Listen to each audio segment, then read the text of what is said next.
mbokk yi jërë ngeen jëf ci teewlu bi ak bàyyi xel bi fii ci seen rajo Central FM Thiès 107.1 dal leen jàmm ci seen biir émission diagnostic comme niñ koy defee altine jàpp alxamis seen émission diagnostic waxtaanee tolluwaayu réew mi mu jëm ci wàllum politique éducation santé environnement culture say su ne seen émission diagnostic ànd ak équipe am daal di koy waxtaanee faram-fàcce ko. tey nag ñu fas yéene waxtaan jëmale ko ci li nga xam ne moo jëm ci wàllum aménagement territorial waaye itam li nga xam ne moom mooy acte 3 de la décentralisation ak yenn ci perspective maanaam ñu xalaat li nga xam ne nag moom moo di acte 4 ci li nga xam ne moom mooy dëkk bi rawatina fii ci diwaanu Thiès. alors ñuy dalal ki nga xam ni moom moo di Daouda Thiandoum nekk chef service régional de l'aménagement et du territoire moom la ñuy dalal niki tey ji c'est que moom waxtaan ci ay ponk yu bari rawatina fii ci Thiès alors monsieur Thiandoum ñu ngi lay nuyu dalal la sur le plateau diagnostic. asalaamaaleykum Fatou maa ngi lay nuyu di nuyu sa auditeurs yëpp tey ñu toog di ñu déglu di wax ne. sawar naa lool ñëwaat fii ce n'est pas la première fois mu ñëw fii di ñaan yàlla lépp luñ fi wax rek yàlla na amal solo ñi ñuy déglu samal solo aussi askan bi yëpp. ñu ngi lay fay bu baax a baax di am mbégte itam saay su ne di la dalal fii nga xam ne mooy Central FM Thiès rawatina ci seen plateau diagnostic maa ngi sur le plateau ak Ndeye Marie Coumba Mbodj Ndeye Marie ñu ngi lay nuyu dalal la bu baax sur le plateau. maa ngi lay fay Fatou Kiné Boy di nuyu mbokk auditeur u diagnostic yi suñu invité du jour monsieur Thiandoum ak Aïssatou Deme mi nekk ci partie technique bi ak Liliane bi. ñu ngi koy fay Ndeye Marie ñu ngi lay fay nuyu itam Liliane Faye mi nga xam ni moom mooy gérer image yi waaye itam Aïssatou Deme mi nekk du côté de la technique alors wax naa leen ko tey li ñu fas yéene waxtaan muy li jëm ci wàllu aménagement des territoires acte 3 de la décentralisation waaye itam li nga xam ne nag moom mooy xëy na ñu xalaat acte 4 vu li nga xam ni moom moo nekk ci dëkk bi rawatina nag fii ci diwaanu Thiès alors monsieur Thiandoum vous êtes le chef service régional de l'aménagement du territoire alors tey mën nga ñu dikkalaat laataa ñu suubu li nga xam ni moom mooy ci waxtaan wi ci ban taxawaay ngeen am fii ci dëkk bi. jërëjëf Fatou Kiné maa ngi nuyu autorité administrative yi nekk ci dëkk bi nuyu aussi suñu sëriñ su baax ji fi nekk mooy wàllu aada ak wàllu cosaan aussi ak ci wàllu diine alors juste wax ne ñun service technique déconcentré de l'État lañ ñuy dénkuñu lépp lu nekk aménagement du territoire suñ koy wax nag mooy nu ñuy ñoŋalaatee gox-goxaat yi loolu laa déggoon Alaaji Ngagne Ndiaye dama mos a invité benn émission ma dégg mu traduire ko noonu ci wolof ma xam ne nag loolu jut la maanaam daal gox-goxaat yi naka la ñuy def ba ñoŋalaat ko ba mu jaar yoon ba ñu mën a sóoraale tamit suba askan bi war a ñëw ñu waajal leen ba bu ñu ñëwee li ñu soxla ci école li ñu soxla ci poste de santé li ñu soxla ci dëkkuwaay li ñu soxla ci marché li ñu soxla ci fu ñuy fowee fu ñuy jaamoo yàlla ba ci cimetière loolu lépp dañ ko war a anticiper ndaxte le développement dañ ko war a contrôler waaye waruñ ko subir tey boo seetloo li xew Dakar mooy woon ne Dakar dafay subir le développement mais Dakar contrôler tout le développement bi loolu nag naka lañ koy defee mooy gunge en général collectivités territoriales yi nga xam ne ñoo fi nekk nga xam ne code général des collectivités territoriales daf leen jox ay compétences ci compétences yooyu nag 8e compétence bi moo tudd aménagement du territoire sur les 9 ci loolu nag état bi def décentralisation xam ne ñoom amuñu ressources humaines compétentes ci domaine boobu moo tax mu déployer ay services techniques pour que ñu accompagner collectivités territoriales ci loolu noonu tamit la ñuy jàppale nekk fi ci ndogalu gouverneur de la région de Thiès parce que ñun tamit dañ koy conseiller ci wàllu aménagement du territoire parce que moom tamit day def contrôle de légalité te su boobaa tamit li collectivité territoriale yi def day soxla ñu def ci suñu avis technique beneen bi ci mujj tamit mooy lépp luy projet programme bu nekk ci région bi wala ay structure de développement yu nekk ci région bi yu mel ni yéen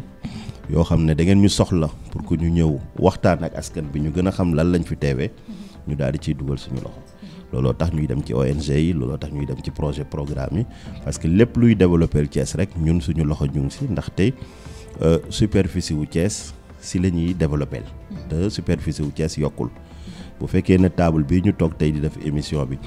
li fi nekk organiser wuñ ko jàpp naa ne toogaay bi du rafet li tax nga mën a toog kii toog ñun ñëpp ñu mën a toog c'est parce que dañoo aménager table bi noonu ñu ko defee ci table bi nag loolu lañ koy defee ci espace bi nga xam ne espace bi du yokk donc il faut que suñuy bëgg-bëgg tamit ñu gérer ko ba génération future bi tamit ñoom suñu ñëwee ñu mën a am seen yenn bëgg-bëgg. alors nga jàpp ne fii ci diwaanu Thiès ci wàllu aménagement ban taxawaay nga ci gis ak itam taxam ci wàllu aménagement gis nga ci un peu d'amélioration fii ci Thiès. waaw xam nga aménagement du territoire boo ko seetloo ci diwaanu Thiès tey ku nekk xam na ne Thiès yàlla def na mu nekk 2e région économique du Sénégal tey si wàll bu ñu doon xool PIB bi chiffres yi ma mujjee gis rek pratiquement ñu ngi tourner aux alentours de 16% du PIB national donc ce qui fait que Thiès mooy 2e région économique du Sénégal alors loolu tamit dafa am ay pàcc économique yoo xam ne ñoo ko waral mun naa la wax ci wàllu napp gi tey Thiès mooy 1re région du Sénégal boo jëlee ci wàllu tourisme Thiès mooy 1re région boo jëlee ci wàllu horticulture Thiès mooy 1re région soo jëlee ci wàllu arboriculture Thiès mooy 2e région soo jëlee ci wàllu mine Thiès mooy 1re région soo jëlee aussi ci wàllu transport aérien et cetera là aussi Thiès mooy 1re région du Sénégal donc sans compter tourisme et cetera. Donc c'est pour dire que yooyu yëpp boo gisee Thiès nekk ci 1re région c'est parce que y a un choix stratégique en termes d'aménagement du territoire qui fait que dañoo affecté vocation yooyu rôlu Thiès maintenant vocation yooyu bu fekkee ne Thiès jiitu na ci dañ waruñu nelaw ba yandoor ndaxte nit ñi dañuy daw di gën a ñëwaat ci biir Thiès loolu day indi ay besoins ci wàllu logement loolu day indi ay besoins ci wàllu transport loolu day indi ay besoins ci wàllu infrastructure marchande extra te loolu lépp ñun suñu taxawaay ci wàllu Thiès mooy xool naka la ñuy def ba position bi Thiès taxaw mu gën a raw davantage naka la ñuy def aussi ba bëgg-bëgg nit ñi ñu mën ko planifier pour que nit ku dëkk foo xam ne nii da ngay toog di xaar développement mu fekk la fi boo ko seetloo am na grand projet structurant yu nekk Thiès mun naa la citer tey lu ci mel ni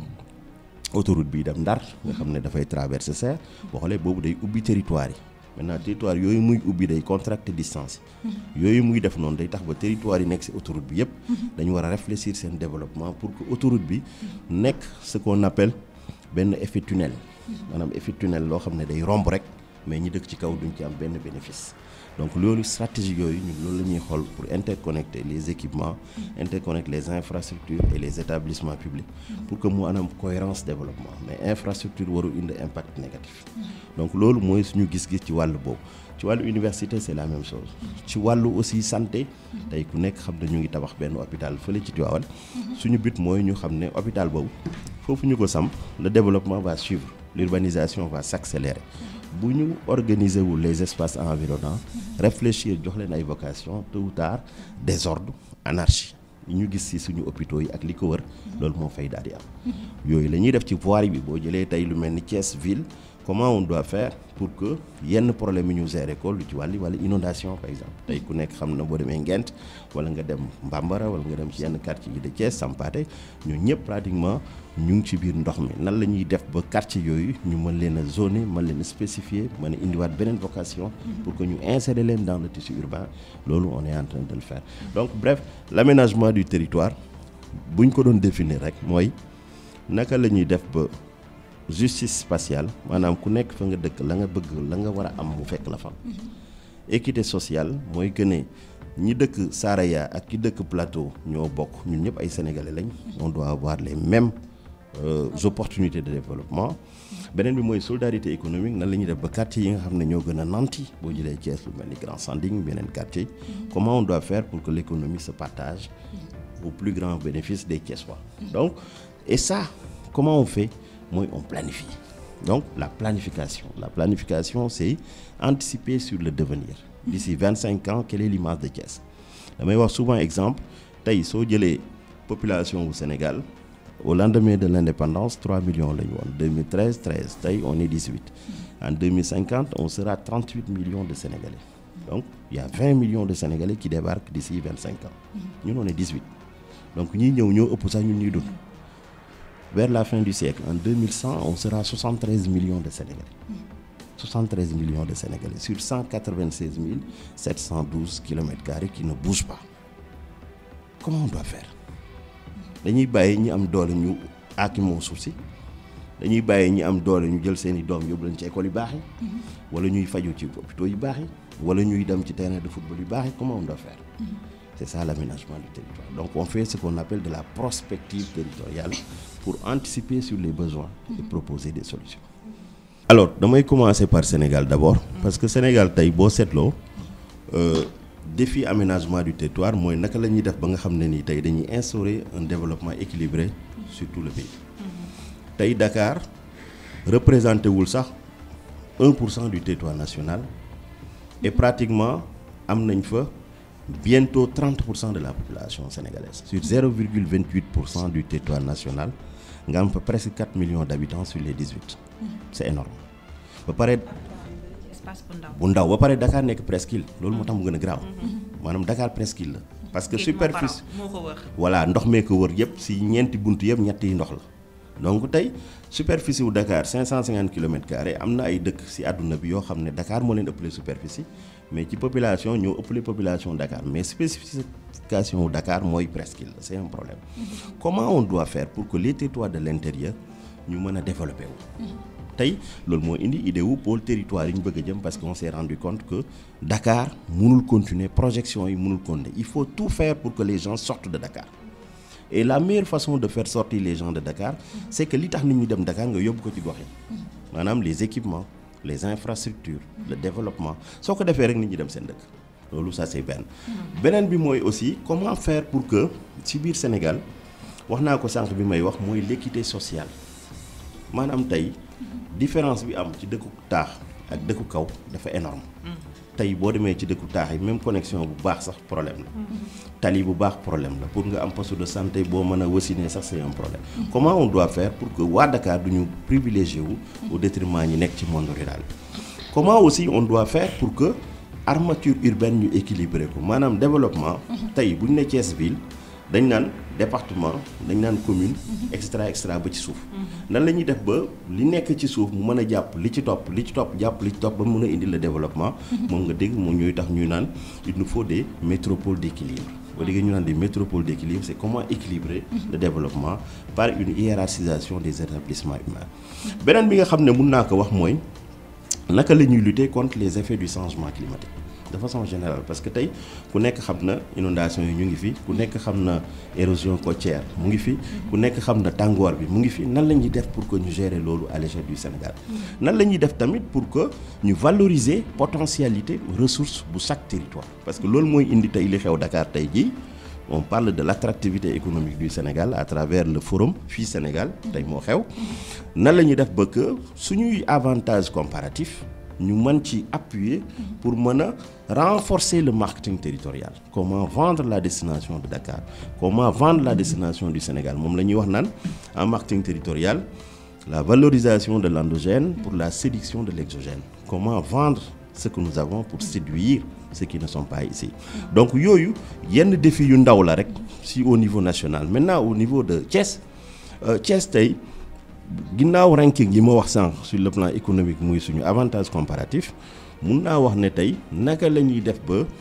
développement wu Thiès nga xam ne dafa attractive Thiès dafa attractive tey sur le plan économique waaye dafa attractive sur le plan résidentiel parce que tey de plus en plus nit ñi ñu ngi ñëw bëgg dëkk Thiès donc loolu day indi crise du logement comment on doit faire pour que l'urbanisation galopante qui est en train de se développer sous forme de taches d'huile dans tous les sens nan la ñuy def tey ba maîtriser wax naa la ko sànq le développement waruñ ko subir mais dañ ko war a contrôler te loolu meilleure stratégie mooy nga am ay outils de planification ñu xam ci biir Thiès fan la ñu war a dëkk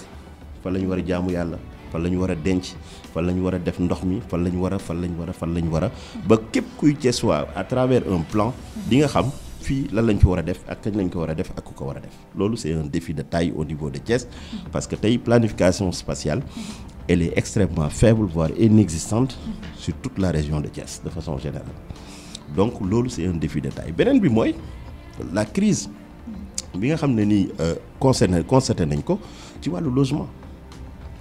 ndaxte ku nekk tey xam na ne location wu Thiès il y a de cela 10 ans ak tey ni mu toll mais ça n'a rien à voir tey da ngay pratiquement da ngay gis mensualité yoo xam ne day mel ni Dakar nga nekk donc loolu ban solution la ñuy def pour que ñi nga xam ne seen poche demeewul noonu ñu mën a loger wu de façon très décente loolu moom mooy indiwul beneen crise mooy inondation yi tey ku nekk xam na ne Thiès inondation yi c'est un problème te Thiès wartoon na inondé en réalité parce que Thiès dafa nekk ci talus maanaam tey boo jëlee plateau bu Thiès mu ngi mel ni nga ñëw ba ci digg bi rek nga niché ci la ville donc ndox mi dafa war a jàll dem waru taxaw la preuve buy taw soo demee mairie place de France bi nga taxaw nga xool ndox mi ni muy dawee war nga mën a toll ne ndox mi fan la jëm donc jëlee sa oto rek nga topp ndox mi xool fu mu jëm da ngay dem ba mu yàgg nga gis ne ndox mi fii la jëm te loolu mooy base quartier yi nga xam ne bas quartier yi nga xam ne ñoo nekk pratiquement autour de Ngent ndox mi wat dafa waroon romb dem Chérif Lo dem Fandène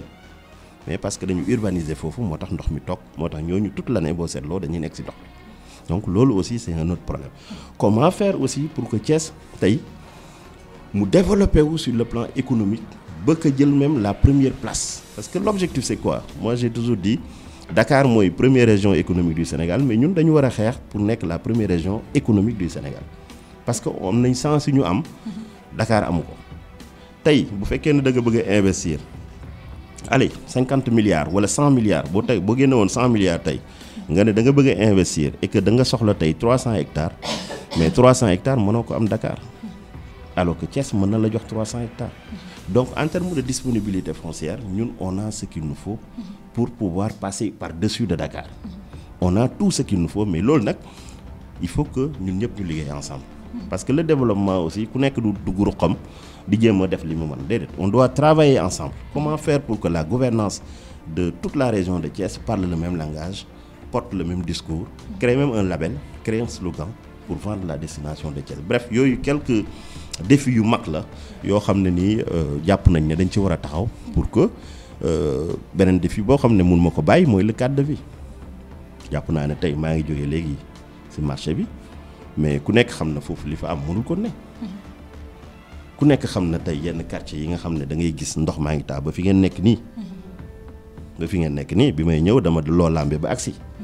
donc comment faire pour que le cadre de vie soit agréable parce que nit aussi la vie dans la ville doit être agréable on doit vivre l'agréabilité de la ville yàlla daf ñu indi fii pour ñu dund bu ñu bëggoo rey daf ñuy rey tout de suite ñu dee mais comme dañuy dund nag fi ñuy dund dañ ko war a defar ba mu bakkane parce que ku dem Màkka wala nga dem ci dëkku naar yi wala nga dem feneen da ngay xam ne fi ñuy dund dañ ko defar ba mu mucc ayib mais ñun boo xoolee suñu dëkkuwaay yi da ngay jël sa kër nga def ci 100 millions boo génnee poto yaa ngi si buntu kër gi donc espace public bi koo wax ñu ne mbedd buur la mais buur yow la buur yow la yow mi dëkk fii parce que le président de la République dëkkul fii yow yaa fi dëkk bu seetee yow la seetal donc ce qui fait que ce cadre de vie nan la ñuy def bëgg mu agréable moo tax aussi ñu war a féliciter les jeunes yi nga xam ne defar nañ seen quartier ba mu rafet donc jàpp naa ne tey yooyu ay initiative la yoo xam ne nii war nañ ko mun a renforcer pour que tey Thiès exemple bi nga xam ne am nañ ko muy suñu doole ñu gën ko mun a renforcer. bon je me rappelle le maire Babacar Diop quand il est bi ñu ko falee yàlla def na ñoom ñett ñëpp sax d'ailleurs moo jiitee ak Birame Souleye ak Ousmane Diagne bi ñu leen falee toujours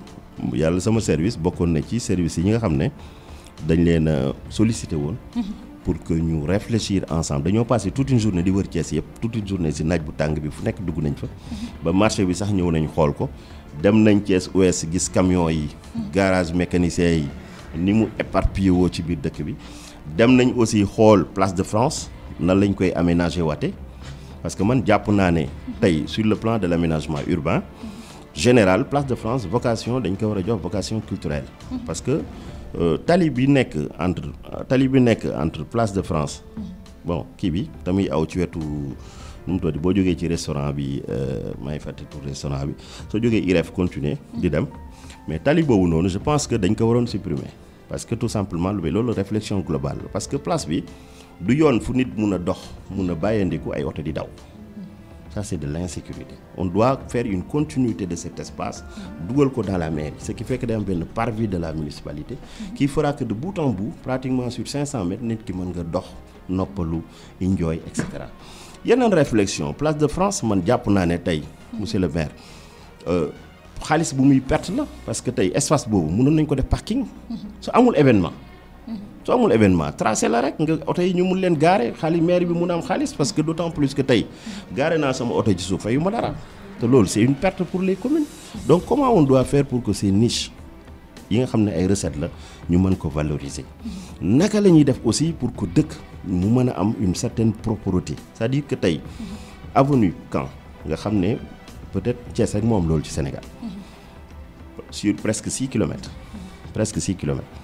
booy dox avenue Caen parce que man j'aime faire le sport chaque dimanche damay jógee sama kër ma dox ba mairie delluwaat je fais 7 kilomètres de marche chaque dimanche mais su may dox c'est pour réfléchir sur l'aménagement urbain mais quand je vois le mobilier urbain bi nga xam ne am na foofu mu détérioré d'ailleurs may dénoncer parce que commencé woon nañ di sàcc lampe yi kubéeru lampe yi je l'ai vu comprendre nga dem di ko dagg di sàcc et cetera donc je pense que mobilier urbain boobu mairie bi jar na sax ñu jël ay ASP yoo xam ne dañ leen teg ci linéaire bi yëpp pour que ñu mën ko peinturaat defaraat ko insérer ko dans le tissu donc le maire fait beaucoup de choses mais dañ ko war a mun a gën a jàppale parce que l'attractivité de la ville surtout côté lumière lampe yi ku nekk xam ne ne Thiès quand même en termes d'éclairage public maire bi def na ci effort yi rafet donc jàpp naa ne cadre de vie mooy jaay dëkk parce que ku dugg ci dëkk rek l'image bi ngay njëkk a gis mooy mbedd yi loo wër loolu ngay njëkk a xool je me rappelle quand j'étais à Kaolack dama doon wax souvent booy dugg Kaolack mbalit mi moo naan la asalaamaaleykum booy génn mu ne la ba beneen yoon donc je pense image yooyu c'est des images yoo xam ne da nga ko war a dugal ci sa bopp parce que nit ki loolu mooy tax moom envie ñëw ci dëkk bi couloir yi boulevard yi rue ruelle avenue yëpp dañ ko war a aménager insérer ko ba képp ku romb def naan maire a ngi liggéey loolu mooy falaat maire loolu mooy tax ba Thiès aussi neex dëkk. pour mais tey xëy na yaa ngi wax place de France xëy na boo ñëwee boo dugg see Thiès di nga am benn vue boo fay am mais au-delà peut-être de la place de France am na yeneen mbedd yoo xam ne boo fa duggee bëgg a génnaat. yaa rien donc aménagement yi faaw mu tasaaru. baax na on est d'accord xam nga loolu mooy planification spatiale maanaam tey nga teg Thiès nga ne ban image lañ bëgg a jox Thiès fii ak ñaar fukki at ak juróom. ñaar fukki at ak juróom boo ko seetloo 5 mandats maire la. mais loolu il faut nga am vision nga ne même man muñ ma falul sax Thiès day defaru nga teg ay téere protéger ko par la loi loolu mooy permettre à ce que kenn du def n'importe quoi loolu mooy permettre à ce que nga prioriser waaye dama déglu un jour l'ancien maire de Rufisque mu ne moom fils unique la ci yaayam waaye yaayam da ko doon wax naan benn bëñ daa war a rafet benn bëñ daa war a weex tàll ci gémmiñ parce que booy socc moom rek ngay socc donc comme ñun avenue Caen bi moom lañ am mu rafet taaru yooyu nañ ko taaral ba pare après nag rue connexes yi nga xam ne moo ci nekk ñu développer l'intercommunalité parce que ça aussi c'est très important faudrait pas que le maire de ville rek di gérer domaine am non on doit travailler ensemble pour que boo génnee ci avenue principale yi corridor yi nga xam ne moo interconnecté wu mu mën a amaat aussi beneen beauté ça aussi c'est vrai waaye pour le moment comme boobu la ñu am bu rafet na gën a taaru rek ndaxte benn bañ aussi dafa war a weex man pas plus tardé que semaine dernière maa ngi woon Madrid j'ai fait 5 jours laa def Espagne mais fi ma daloon maa ngi logé woon ci wetu côté mairie bu Madrid mais entre mairie bu Madrid ak Santiago Bernabéu muy stade Real Madrid pratiquement 6 à 7 kilomètres à marche la dama ko doon dox dama doon génn ma dox ba Santiago Bernabéu dox ñëwaat mais xam nga lu tax loolu possible parce que mode de transport yëpp dañ ko aménager maanaam yow mi bëgg a dox bu la neexee nga jël taxi bu la neexee nga jël métro bu la neexee nga jël bus bu la neexee nga jël trottinette bu la neexee nga dox mais fi ngay dox yëpp dañ ko aménager ak ay garab maanaam doo dox ci naaj et ça te pousse à marcher ça te pousse à faire du sport te booy dox tamit da ngay dox tuuti ñu teg banc public nga mun a toog noppalu wala boo bëggee lire sa livre nga dem lire wala nga teg espace yoo xam ne nii képp ku am sa doom ci tàngooru néeg bi nga mën a génn mën a dem fex donc dëkk boo ko bëggee defar il faut que waa dëkk ba ñu xam ne ku bëgg akara ñeme kaani dëkk yi mag yëpp ci àdduna bi ñu koy defar benn moment ça a été dur dama lay jox exemple Paris le baron Haussmann moom moo defar Paris est-ce que xam nga Paris bi mu koy defar 80% superficie wu Paris daf ko rasé 80% et Paris avait une population de 3 millions d'habitants mu teg Caterpillar rasé 80% Paris yëpp defar actuel Paris bi ñuy apprécier ñun suñ demee France donc loolu lu muy wane mooy que ne le développement du doon njariñ looy fekkee le développement da nga koy def pour say sët da nga koy def pour say doom mais doone man ala kulli àll dama koy def tey mu ñor tey ma nekk ci tey. la Sénégalais am surtout nos dirigeants moo waral li ni mel daal di tàggatee mi saa su nekk. non parce que tout simplement loolu lañ mës a teg suñu bopp mooy que ne da nga naan dama bëgg résultat immédiatement. te da nga war a xam ne développement dañ koy construire dañ koy construire durablement parce que tey ñoom ñëpp ñi fi avant moi je sais boo seetlee Ablaye Wade bi ñu koy doog a fal c'était la même chose paa bi dañ ko doon wax naan la ñetti tey la tukki Touba télé vous vous rappelez bañ naan loolu la fi nekkee Macky Sall dëkk bi dafa Macky boo seetlee premier mandat bi yëpp c'était la même chose donc booy doog a ñëw c'est tout à fait normal parce que il faut nga def un diagnostic seen diagnostic bi ngeen di wax il faut nga def un diagnostic boo paree il faut nga comprendre les goulots d'étranglement. dinañ wax tam ci acte 3 de la décentralisation ak itam xalaat acte 4 bi ndax nag fi mu toll nii bëri na ci ay mbir yoo xam ni faaw ñu dugg ci acte 4 bi ngir mën koo lijjanti rawatina nag fii ci diwaanu Thiès suñu invité du jour mu nekk monsieur Daouda Thiandoum mu nekk chef service régional de l'aménagement et du territoire fii ci diwaanu Thiès moom lañ dalal di sekk ak moom waxtaan ni ki tey ji alors monsieur Thiandoum dañuy dellusiwaat ba léegi ci mbir aménagement du territoire bi nga xam ne fii ci Thiès xëy na dina doon jafe-jafe nag ngir ñu mën koo aménager waat parce que tey bu weesoo xëy na yenn ci quartier yi nga xam ne commencé nañoo sax dimbali ko ci côté boobu parce que bu ñu mënee jël sax lu ci mel ni Cité Lamy gis nañu ñoom it defaraat nañu seen quartier ngir xëy na bëgg nañ ci cadre de vie beneen bu mooy yeneen ni fii ci diwaanu Thiès mais bu ñu ñëwee Thiès bu ñu ñëwee Thiès ki fii gan gi fii njëkk a ñëw ca marché lay dem mais boo dugg see ci marché bi da ngay bëgg a génnaat est-ce que tamit foofu warul nekk point boo xam ni war nañ caa gën a mën a taxawaat aménager ko de telle sorte que tey gan bi ñëw étranger bi nga xam ne bu ñu ñëwee ci dëkk bi dina amaat envie ñëwaat fii. dëgg la li nga wax duma ci dindi dara ndaxte marché dafa nekk équipement boo xam ne ñëpp a koy soxla mënul ñàkk ci dëkk ndaxte dëkk bu nekk soxla na marché benn bëgg-bëgg nit ñi ñu mën ko satisfaire en termes de biens et de consommation beneen bi également c'est des recettes pour les collectivités territoriales beneen bi tamit faudrait pas que ñu fàtte ne marché dafa bokk ci tissu urbain maanaam li ko wër ay kër la yoo xam ne ay nit dafa dëkk te ñooñu tamit soxla nañ quiétude soxla nañ aussi cadre de vie boo xam ne c'est plus approprié marché nag ay nit dafa nekk di jaay ay nit dafa nekk di jënd mu am brassage donc jàpp naa ne loolu dafa war a tax ña nga xam ne ñoo fa nekk ñu mën a toog ensemble waxtaan ensemble ci seen cadre de vie parce que li ñuy toog ci marché bi moo ëpp sax li ñuy toog seen kër yi te bu marché bi demeewul nam mu war a demee mën na dem sax ba jural leen ay jàngoro mën na dem sax ba jural leen yeneen xeetu musiba yoo xam ne bëgguma ci dugg donc looloo tax ordre dañ ko war a rétablir dëkk yi ci àdduna bi yëpp da ngay dugg seen marché yi ba génn da ngay sentir que ne man marché bii ma dugg ak ba ma bàyyi réew ma du benn ñun nag il faut le dire suñu réalité buuxante def ciy bëri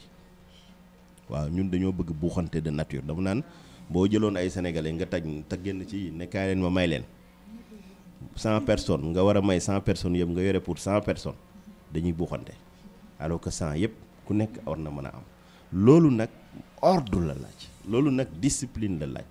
loolu nag civilité la laaj parce que dëkk aussi pour ñu mën a dëkk ensemble dafa am benn téere bu ñu tënk moom la ñu tippee le code de l'urbanisme gis nga le code de l'urbanisme moo waral mel ni àdduna nit bu njëkk ba ci àll ba la dëkkoon mu jékki-jékki xam naa il en avait marre de dëkk ci àll bi mu ne damay créer sama ville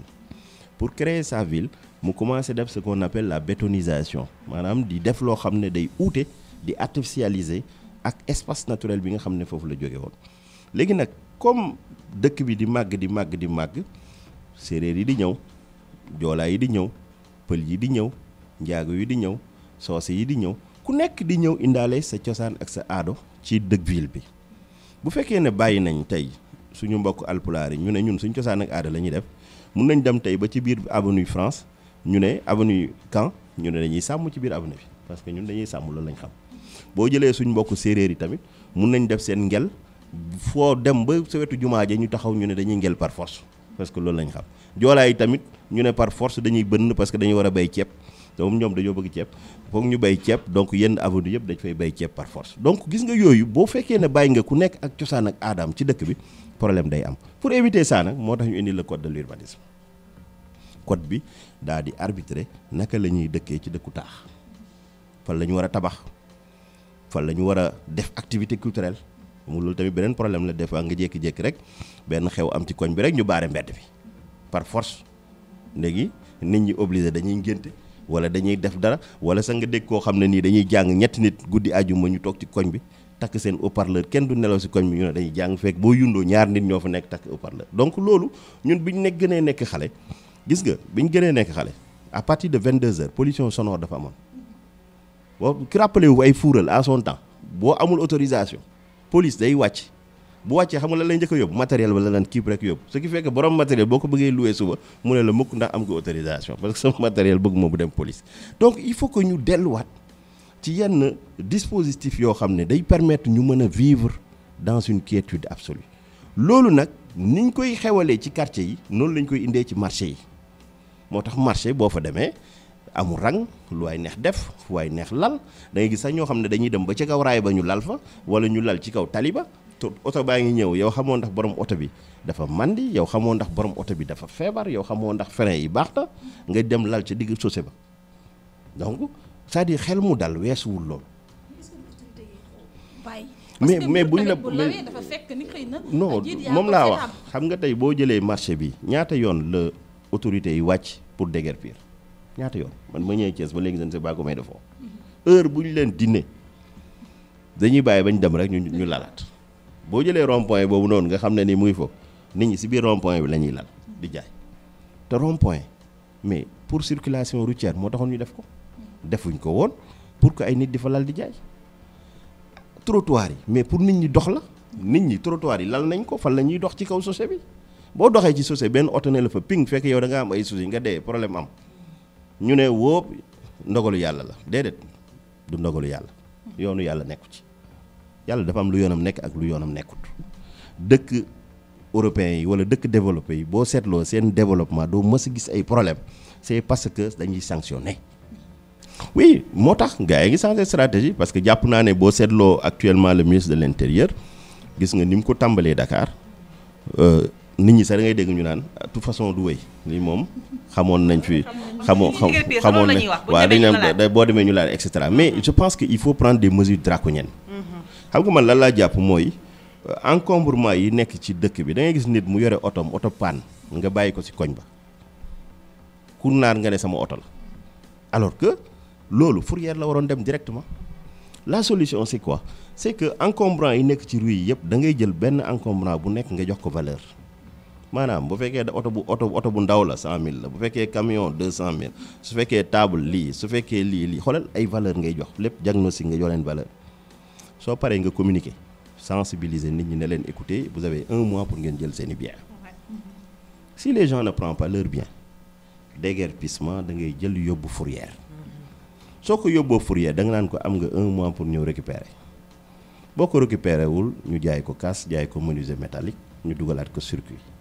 donc voilà un projet qui est viable boo xam ne day créer ressource boo xam ne day désengorger suñu rue yi day tax accès yi fluide day tax suñu dëkk yi gën a rafet noonu la ñuy defaree dëkk parce que développement aussi àndul ak yenn masla man c'est par sama lecture de par sama background de par sama expérience modèle développement yu bëri dama koy xool mais modèle développement yëpp dafa laaj sacrifice ñun nag du ñu def nii rek Sénégal changé yàlla du wàcc changé Sénégal de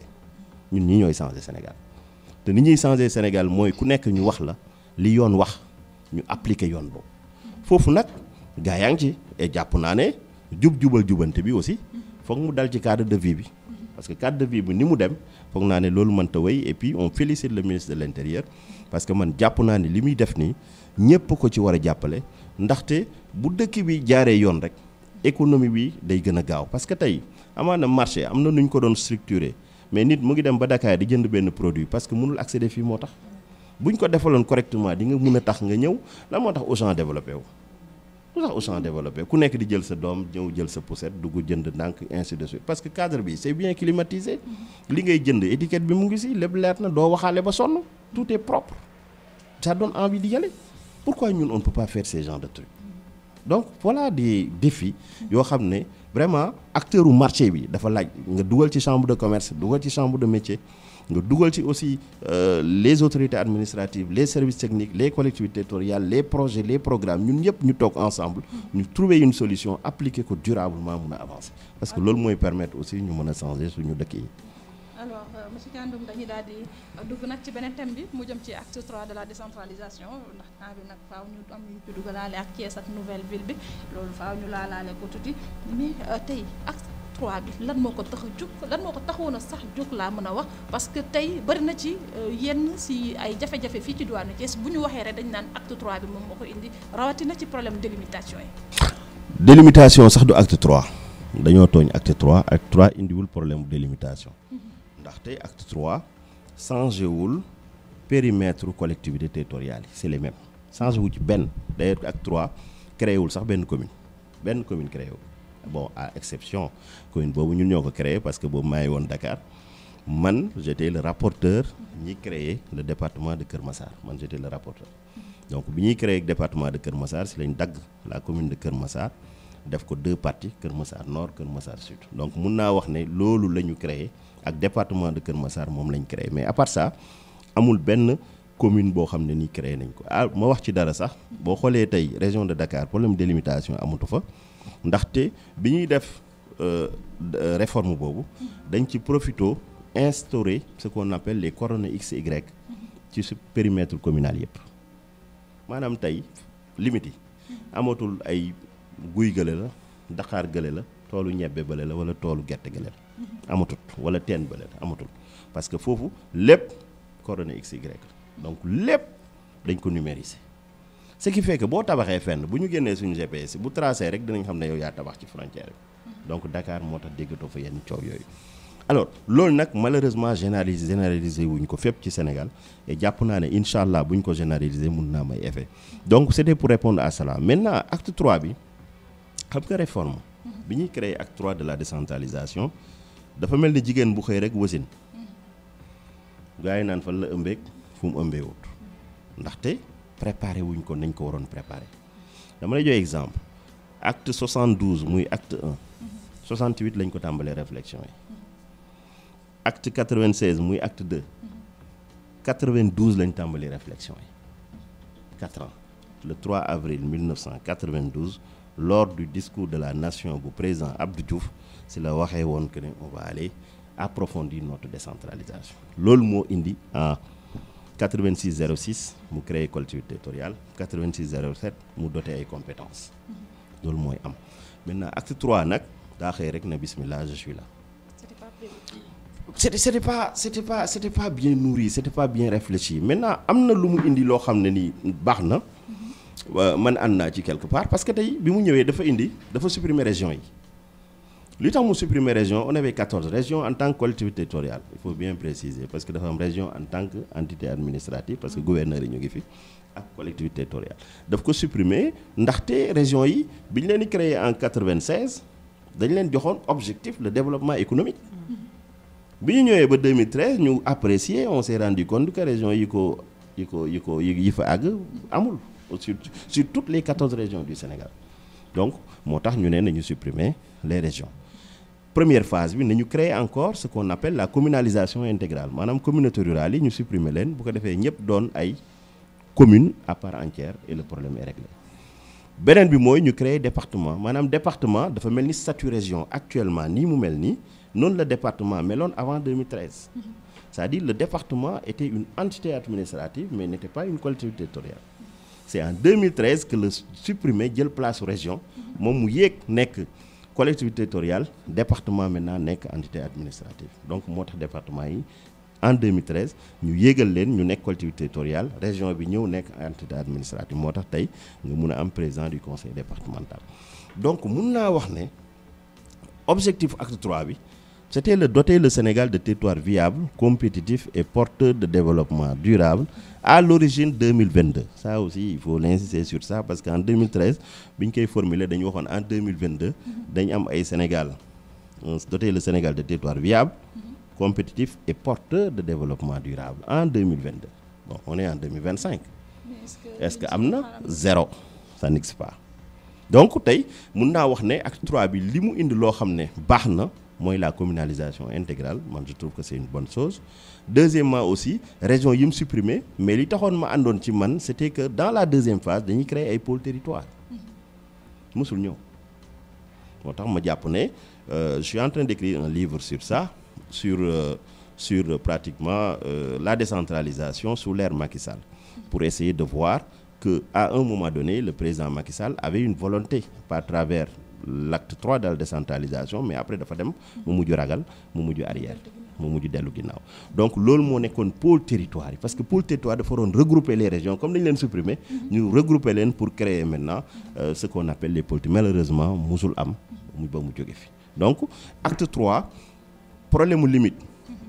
créé wu ko, waaye problème mu limite yi dafa perdurer ba léegi nii actuellement ça existe entre communes. Tey communes yu bëri xamuñ seen limite. suñu neexee mun nañ ko boole ci acte 3 bi, parce que acte 3 moo waroon leeral loolu lépp, parce que bu ñu leeralee prérogative yi leeral problème mu limite yi problème du mas a am. Mais man jàpp naa ne ñaari commune tamit surtout ville de Thiès ay communes yoo xam ne ñoo bokk lépp ay problème mu limite warul posé wu man bokk selon ma réflexion. Parce que man état bi dafa développer ay mécanismes lu ci toll ni intercommunalité mais lu ci toll ni interterritorialité, ñaari moo yu niroo la waaye bokkuñu li leen tax a jóg. Intercommunalité permettre na tey ñaari commune marché bi ñu gérer ndoo ko ensemble. yaa ngi wax foire ñu gérer ko ensemble, parce que c'est les mêmes populations ñooy dem ci foire bi, c'est les mêmes recettes yu ñu mën a collecter yóbbu ko ci benn commune, mais commune boobu bu investir commune bële ña ca nekk dañuy dem bénéficier wu ci. Donc ñoom ñoo dafa mel ni ñu bokk teen foo mën taw seen kii yi seen li ñuy rootee ñu duggante, moo samay wolof soriwul noonu. Donc baagi duggante, voilà. Donc ce qui fait que ñoom communes yi ñoo waroon a toog projet bu mun a ñëw ñu ne sama projet bii kat fii laa ko bëgg a def, waaye bi ma ko seetloo si boo ko seetloo ci commune bii la bokk. Waaye jàpp naa ne transport yi fay dem suñuy citoyens ñoo koy utiliser, recettes yi ñu ciy collecté luñ ci mënta def tamit suñuy citoyens ñoo koy autoriser. Donc ñu réfléchir ensemble sur des projets structurants, mais nekk di xeex pour ay problèmes limites, alors que vraiment war nañ ko mun dépasser. Pour man loolu c'est pas un problème. Maintenant nag je suis d'accord aussi que néeg sax bu ñu la ko joxee ba nga xam fu néeg bi tàmbali ak fu néeg bi yem, pour que aussi booy teg sa armoire wala ngay teg sa lal nga xam fi nga koy teg.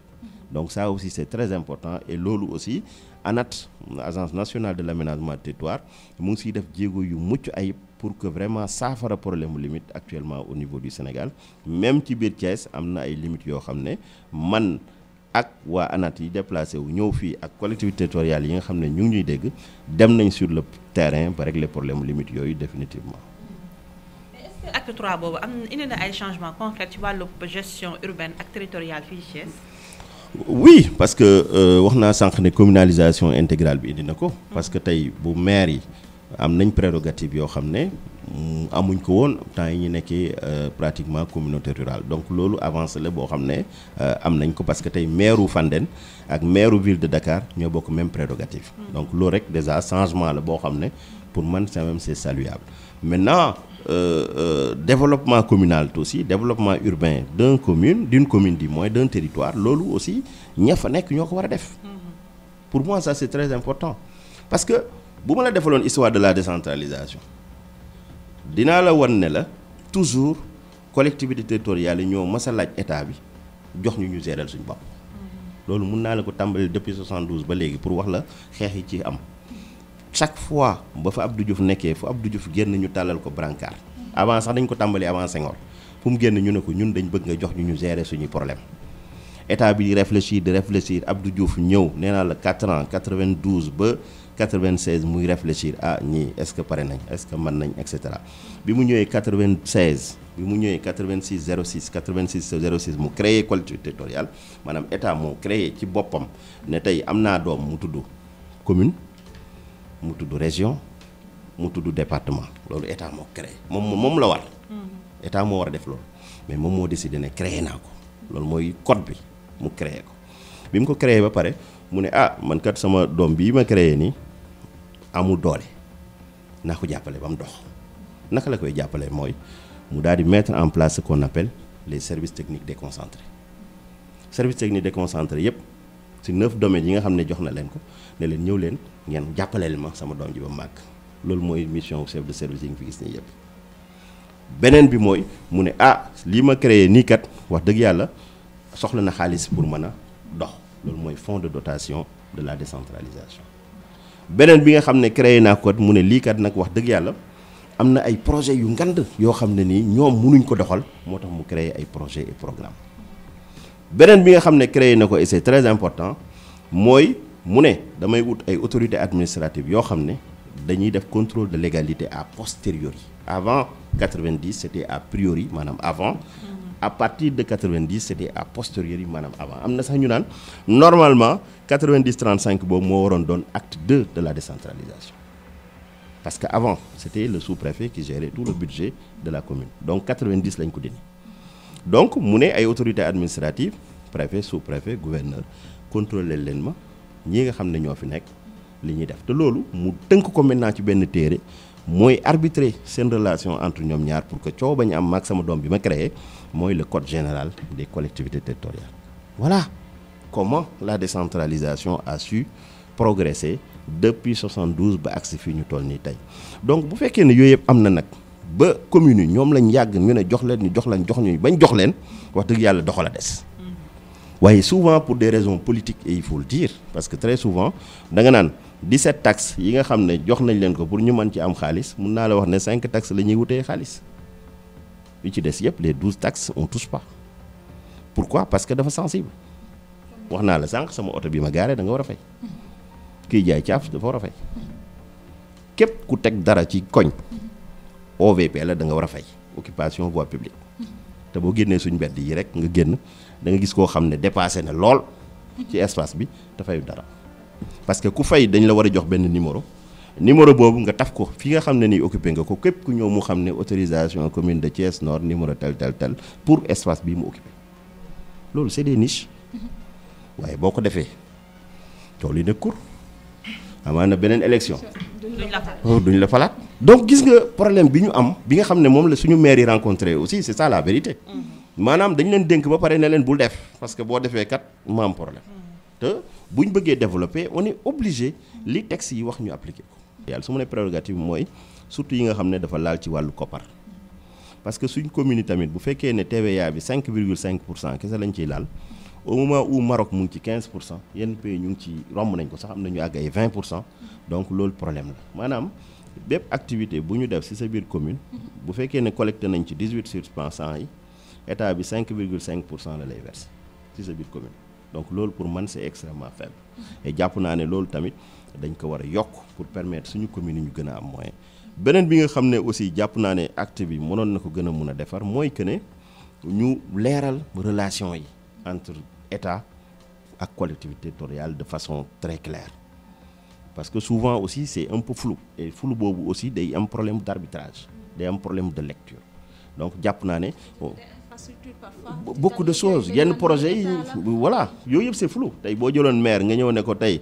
wala nga génn sax du ma ne maire génnal ci mbedd mi rek jëlal maire sax bu la neexee nga ne quels sont les 9 domaines de compétence c'est un problème parce que en réalité les domaines de compétence kenn partagé wu leen kenn transféré wu leen mais dañ leen partagé pour moi ça le législateur a fait une erreur parce que les compétences ne sont pas transférées xam nga transféré mooy lan mooy que ne yow man am naa sama doom transféré naa ko Kaolack lay jàngee waa Kaolack ñooy gérer léppam école ba ñooy gérer lépp xanaa ñu soxla livret scolaire ma yónnee leen mais pare naa ci mais fii boo ko seetloo compétence yi mais compétence boo jël rek état ngi taxaw te état bi da ci am ay prérogatives donc boo xoolee compétence dañ ko partagé et jàpp naa ne yooyu tamit dafa war a leer nañ ba nga xam ne nii day clair dama lay jox exemple France boo jëlee seen décentralisation dafa leer dañ naan la commune gère ce qu'on appelle les services urbains de proximité maanaam nit li mu soxla sur un rayon de 5 kilomètres maximum éclairage public ramassage des ordures état civil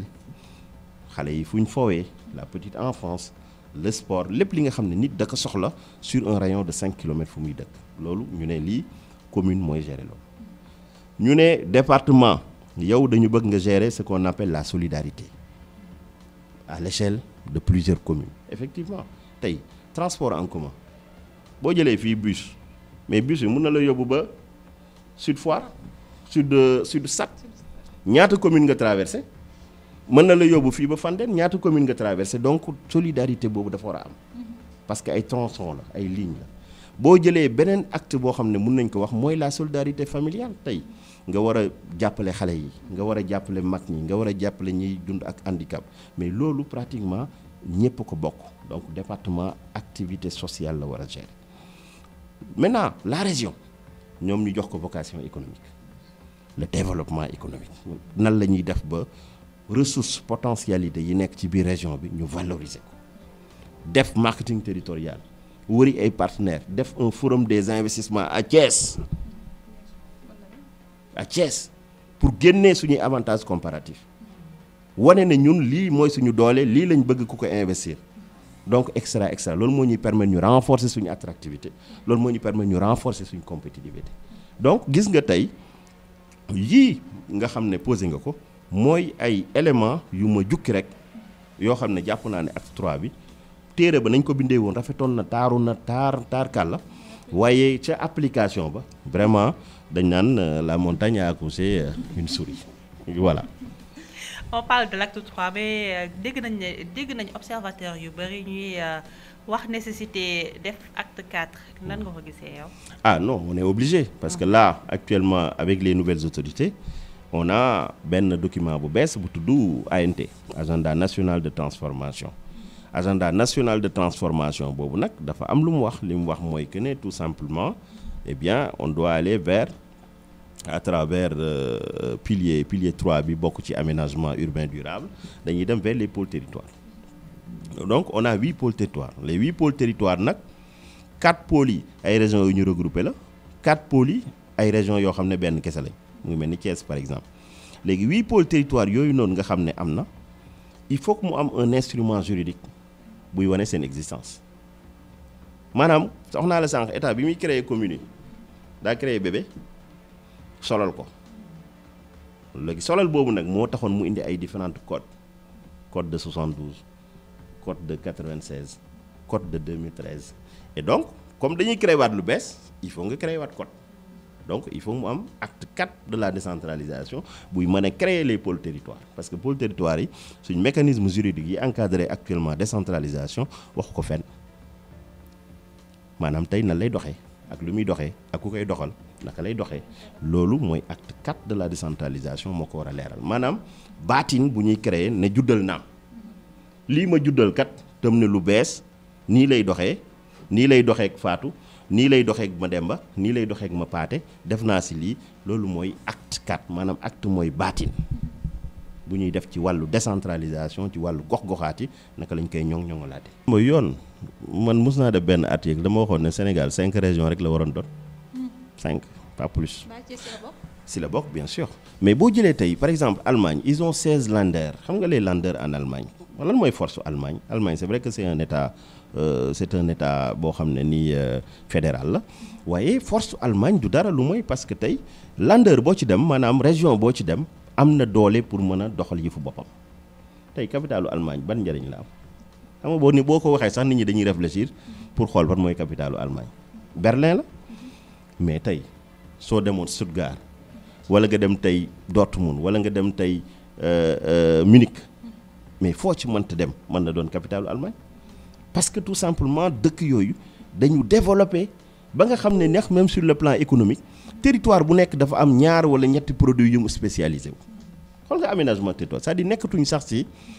tey ñuy jël gerte waa Thiès def gerte waa Kaolack gerte waa Ndar gerte waa Casamance gerte ressources yëpp pratiquement ñëpp partagé ko mais ñoom dañu jël pôle territoire bu nekk maanaam Länder bu nekk ñu jox ko ñetti produits économiques ne ko spécialisé wul noonu donc gis nga loolu doole bi mu mën a indi pratiquement sur le développement donc tey ñun jàpp naa ne pôle territoire yi di ñëw dafa war a effectivement day regrouper régions yi parce que tey bu ñu ne Sine Saloum mais Sine Saloum c'est cohérent Kaolack Fatick Kaffrine benn la bu ñu ne Casamance mais Casamance c'est benn la bu ñu ne Sénégal oriental mais Sénégal oriental benn la donc tey jàpp nañ ne am na région yoo xam ne ni wax dëgg yàlla soo leen boolee dañuy gën a am doole et foofu lay daanelee sax ndaxte tey dama lay jox exemple Sine Saloum ci wàllu superficie moo ëpp Gambie un pays parce que c'est plus de 2300 km², la Gambie c'est 1500 km².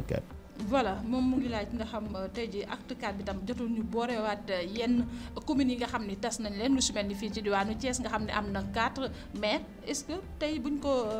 defee acte 4 bi duñ se retrouver wu ak benn maire sax ñu am fii ci Thiès. loolu moom c'est une appréciation wu état bi la ndaxte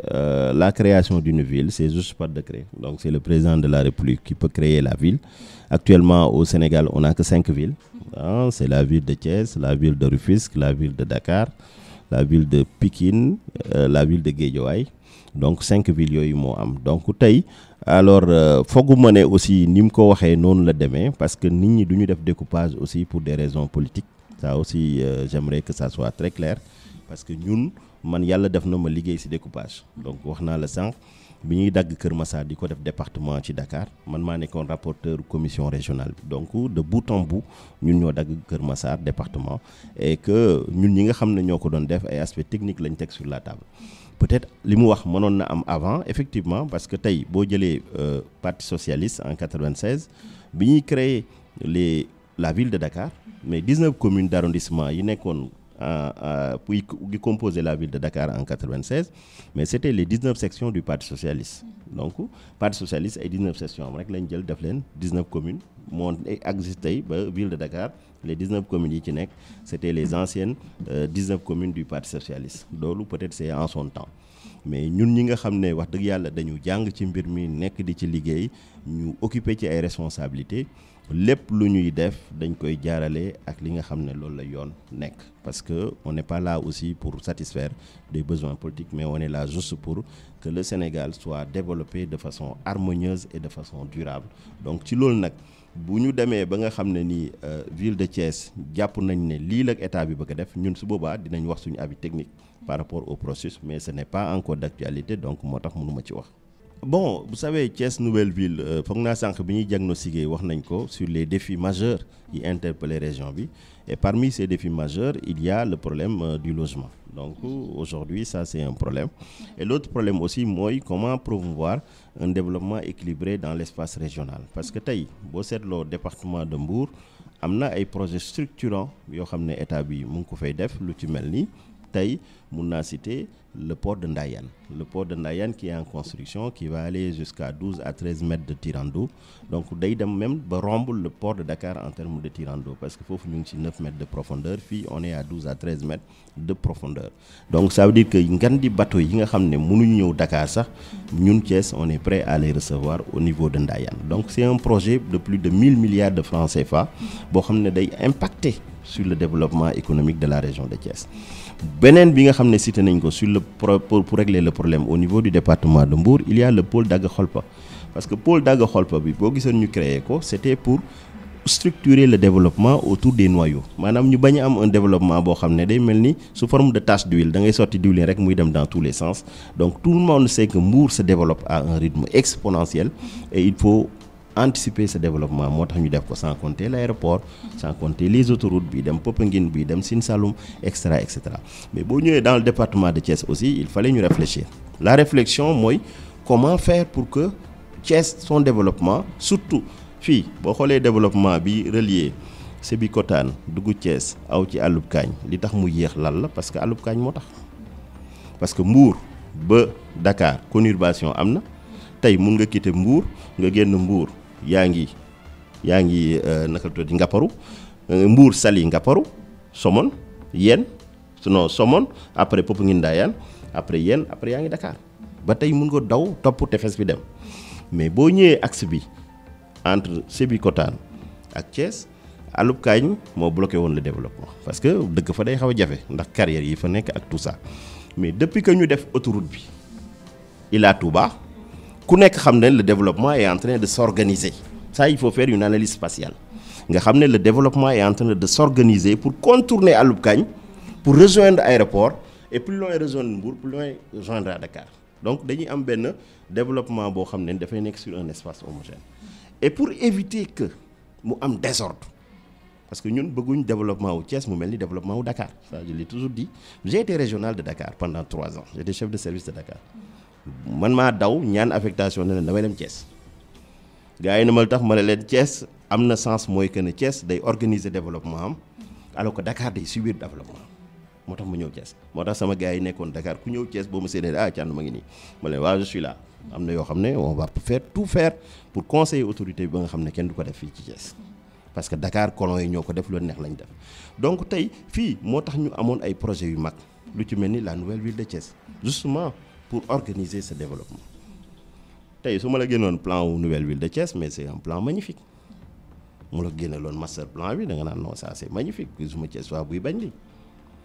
après nag ya ci am sur le plan foncier yooyu état bi jël na ay responsabilités ba tax na dañ koo mujj suspendre te tey ñu ngi réfléchiraat pour créer benn modèle boo xam ne day gën a mun a respecter bëgg-bëgg waa Thiès ak bëgg-bëgg aussi nouvelle autorité yi loolu moo créé aussi d'autres projets yi nga xam ne tey mun nañ citer le Mbour 4 bi nga xam ne dañ ko joindre aussi par rapport ak lotissement global pour que développement bi nga xam ne boo xoolee da ngay xam ne nii la jëm ñu daw gàttandu ko structurer le développement pour ne pas que suba ñu nekk fii tey naan nañu délocaliser nañu fayee impense boo bëggee am autorité nañ def li loolu mooy rôle état te loolu la état nekk di def donc jàpp naa ne loolu day renforcer le développement de Thiès en même temps aussi day joindre le département de Mbour et le département de Thiès et le département de Tivaouane parce que Tivaouane tamit ak Thiès dans 20 ans conurbation lay doon ku nekk xam ne boo génnee tey fii ngay dem Tivaouane 10 minutes yaa ngi Tivaouane 15 minutes yaa ngi Tivaouane dans quelques années nii la ñuy defante donc day laaj tey Chérif Lo commune de Tivaouane ak commune de Thiès Nord ak commune de Fandène ñu toog ak commune de Mont-Rolland pourquoi pas ñu toog ñu réfléchir pour organiser ces espaces parce que suba sinon dina dem ba am jafe-jafe soo bëggee def école doom foo ko def boo bëggee def poste de santé doo ko am boo bëggee def dëkkuwaay doo ko am parce que day désordonné et loolu liy tax mooy ñu mën a anticiper sur le développement